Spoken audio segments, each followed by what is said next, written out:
Uno degli obiettivi che si è posto al Corecom e attraverso questo convegno presenta uno dei primi passi per tentare di arrivare al fine di modificare una legge, la 28 del 2000, che è una legge che ormai è vecchia perché è cambiato il mondo da 20 anni a questa parte, soprattutto giustamente come diceva lei in materia di social. Consideriamo che la legge disciplina e garantisce la par condicio solo nei media tradizionali e non nei nuovi media. I nuovi media infatti sono sottoposti non a una regolamentazione ma semplicemente a una moral suasion, quindi non c'è alcuna vincolatività di norme sui social. I social è un campo libero, è una piazza totalmente non normata e questo oggi prevede una necessità di cambiamento. Di soluzioni ce ne sono tante, ne abbiamo proposte molte. La prima, come la più semplice, è quella di normare anche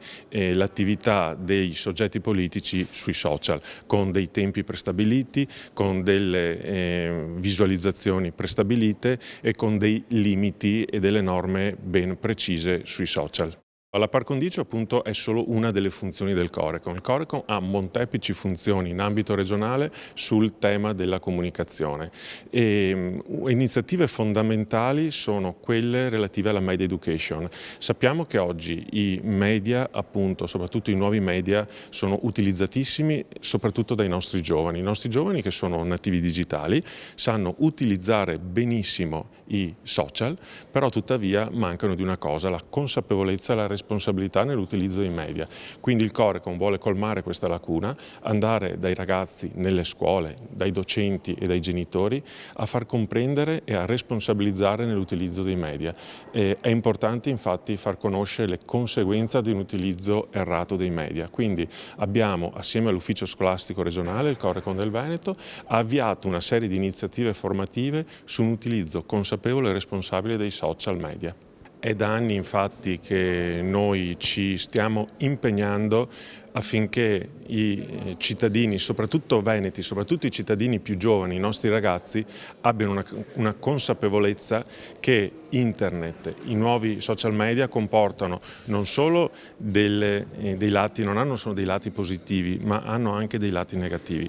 Infatti stiamo cercando di sensibilizzare, ripeto, soprattutto i giovani a un utilizzo consapevole, a un utilizzo responsabile dei media e dei social in generale. Infatti è fondamentale tutelare la reputazione online di tutti i cittadini, soprattutto dei più giovani, far comprendere loro le criticità che riguardano problemi come il cyberbullismo, l'hate speech e tantissimi altri problemi legati a internet che oggi costituiscono una vera piaga visto la diffusione appunto dei social media, soprattutto tra i giovani.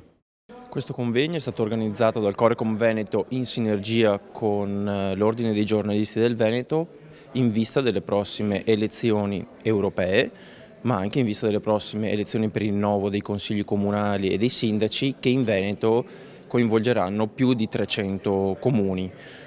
Questo convegno ha l'obiettivo di fornire ai giornalisti, siano essi della carta stampata, della TV e delle radio, ma anche ai colleghi che lavorano negli uffici stampa delle istituzioni o dei partiti politici, un bagaglio di informazioni per affrontare i prossimi mesi con più consapevolezza e più strumenti per operare nel modo corretto. Corecom nelle sue funzioni delegate ha anche quello delle conciliazioni e delle definizioni tra gli utenti, i cittadini veneti, che possono rivolgersi appunto all'ente per risolvere delle controversie con gli operatori della comunicazione.